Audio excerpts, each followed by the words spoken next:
In today's video, we're going to take a look at the sell-off that took place inside of XLU and how the sell-off gave us a volatility edge.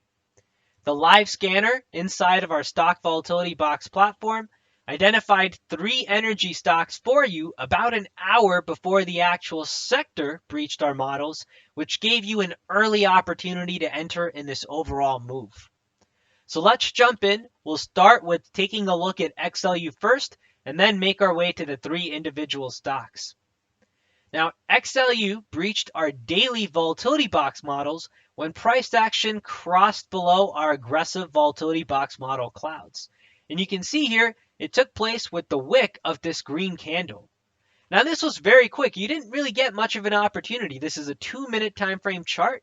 If I come into a 1-minute time frame chart here, you can see you essentially had price cross below our volatility box models, and buyers very quickly bought price action right back up. So that tells you that this price level of 65 was essentially very attractive to all sorts of folks looking at price action inside of XLU. Now, the models were breached around that 10:30 a.m. mark inside of the actual sector. If we take a look at the 3 individual stocks now, we can start with EIX first and then make our way up the chain. These 3 stocks, first of all, appeared on our overlap tab. The overlap tab is essentially the best of the best, if you will. It looks for places in which we have price action breaching our hourly volatility models and the daily volatility models, and it looks for where this is happening at the same exact time. So you can imagine this doesn't happen too frequently. When it does, the live scanner automatically pulls those symbols out for you in a nice, easy to read list here. The live scanner really is your personal trading assistant. Remember, it's looking every 2 seconds for new volatility setups in more than 10,000 plus stocks and ETFs. And here you can see how quickly it identifies these 3 energy stocks. So if we start with EIX here and we take a look to see what EIX looks like, you can see EIX breaches the aggressive volatility box models much earlier. If we zoom in, that first candle breaches at 9:17 compared to the 10:30 mark inside of XLU. Now here we also have a familiar setup that we can take advantage of. This is our momentum reversal setup, and I'll leave a link to this video in the description box below, which breaks this setup down in more detail and even gives you a link to download the momentum cross indicator for free. Now, if we come into the actual setup, if you haven't already seen it, you'll pick up the rules by the end of this video. If we come in here, we take a look at what the setup is telling us. We have price first breaching our aggressive volatility box models, which tells you you have a volatility edge. Then we can see we have a lot of these Keltner channel wedges plotting. That tells you that you have a Keltner channel wedge with price action crossing well outside of the 3.0 channels, which means you're looking for a reversion back to the mean. So a confluence of setups. Now we're looking for signs that price is starting to stabilize. The first sign comes with this green arrow that's hidden behind the wedge, which tells you that price action is officially now in oversold territory. We then get our first momentum cross near that 9:50 mark towards the tail end of the lunchtime hour, go figure, which is telling you that, hey, momentum is starting to shift. We can see sellers try one time to bring price action back down lower, and buyers are successfully able to defend this level, and these blue dots are plotting essentially where the EMAs would be plotting themselves. So we can see that the 3 and 8 EMA as they cross are starting to cross, forming this more bullish trend here. Now, as the momentum starts to get going, we can see that takes place after the 10:30 mark when we have the sector participating as a whole altogether. After that, if I zoom out, you can see EIX accelerates. The entry that we were looking at was closer to that 68.60 level. By the time price closes, we're near that 69 point, let's call it 37 level for our closing price. So EIX had a nice acceleration from the time in which we breached our overlap tab. We were looking for price action to start to stabilize. We had the wedges disappear. We had our edge signal print. We had the momentum cross print. We saw price stabilize, and then we saw price start to get going. For those of you that would like to contrast this on a different time frame chart, I like the 5-minute as well, in addition to the 2-minute, And you can see on the 5-minute chart here, one nice clean momentum cross here once the buyers take control. Now, if we take a look at the next symbol on our list, ES, and we take a look at this first on that same 5-minute time frame chart, you should notice a very similar setup here. Price breaches our volatility box zones, the aggressive models, at the beginning of that 9 to 10 a.m. Pacific hour. Price starts to stabilize towards the end of that hour. And we start to see momentum really shift after we get sector participation post that 10:30 mark.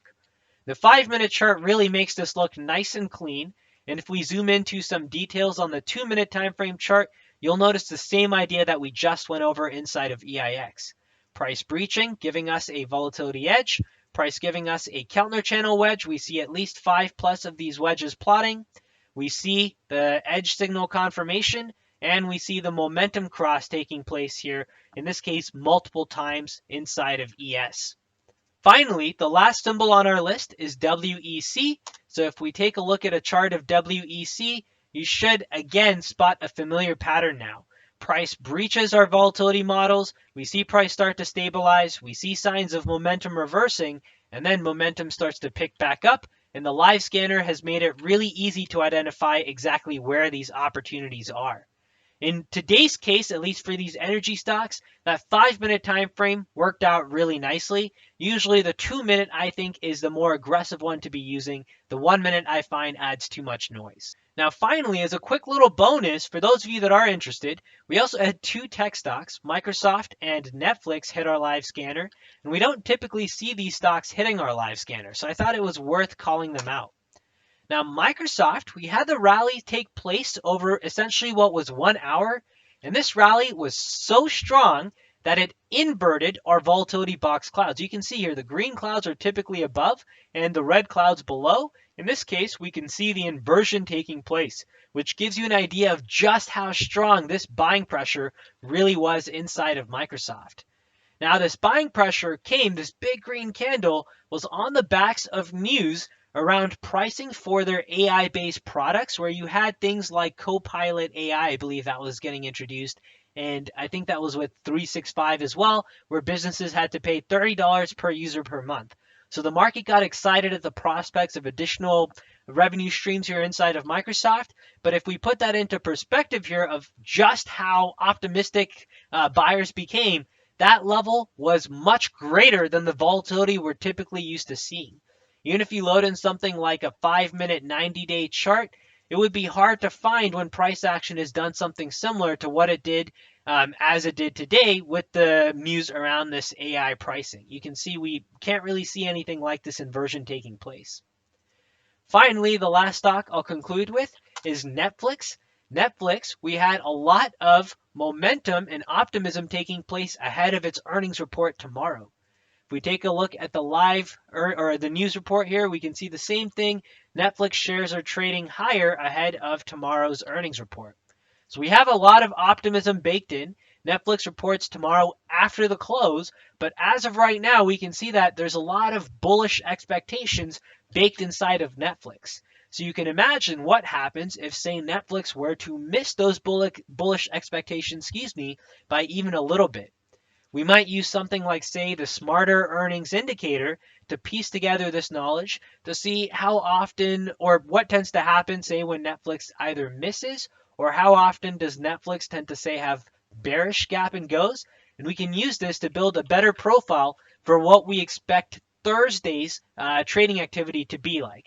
Netflix reports tomorrow, Wednesday, after the close. So Thursday would be our first day that we have earnings information behind us, which means you can use Wednesday night to prepare based off of if earnings was a beat or a miss. All right, I hope you found today's video useful. We started with taking a look at XLU as a sector and identifying the volatility edge that we had shaping up. This volatility edge was around the 10:30 mark, but we had 3 stocks which the live scanner identified for us much earlier.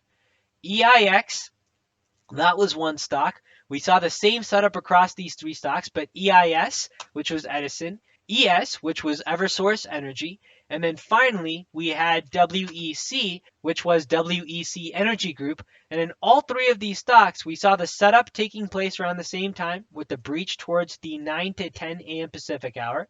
We saw price stabilize during the lunchtime hour, and we saw that final bit of momentum really kicking in post that 10:30 mark once the sector was participating.